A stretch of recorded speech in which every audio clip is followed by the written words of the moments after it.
Selanjutnya pemirsa, kemarin merupakan hari pertama untuk pembelajaran tatap muka di sekolah, dan salah satu sekolah yang menyelenggarakannya di Kota Manado adalah SD Negeri Malalayang.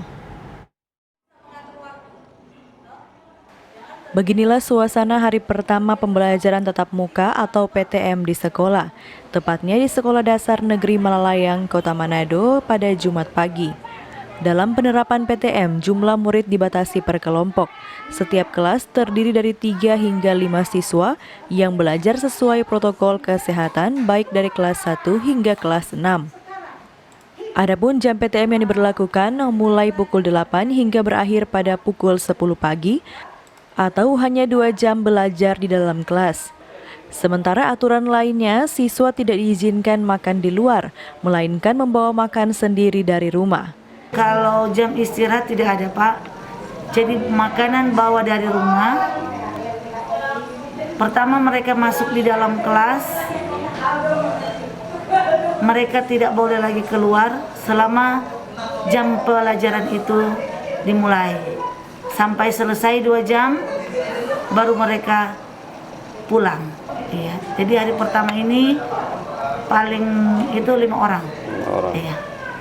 Kalau besoknya lagi sama juga? Iya, kita uji coba ini sampai 1 bulan. 1 bulan lamanya? Untuk per kelompok. Kita lihat ke depan, kalau nanti ada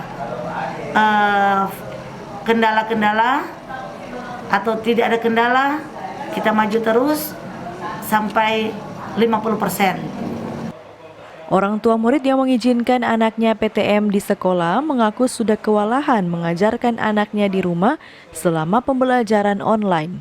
Muka langsung merupakan harapan terbesar orang tua, karena terus terang kami orang tua sudah kewalahan di rumah untuk mengajar anak-anak kami, karena kalau di rumah pasti anak yang mengatur kami, bukan kami yang mengatur anak. Kan kalau di sekolah guru bisa mengatur anak. Tidak menutup kemungkinan juga kalau sudah di sekolah, tetap di rumah kami juga harus mengatur anak. Kan tetapi jika sudah mulai tetap langsung, kami rasa akan lebih baik lagi, karena di saat ini terus terang anak-anak sudah mulai pemikirannya sudah mulai menurun karena belajar daring di rumah, dan orang tua sendiri yang memberi pelajaran di rumah. Walaupun dari guru yang memberikan tugas, tapi dari orang tua yang harus menyelesaikan sendiri tugas tersebut, dan anak yang menulisnya di buku dan mengirimnya ke. Terima kasih. Meski pemberlakuan PTM di sekolah mulai berjalan, namun pembelajaran secara daring juga masih terus berlangsung. Opik Syarifuddin melaporkan untuk Kawan Nuha TV.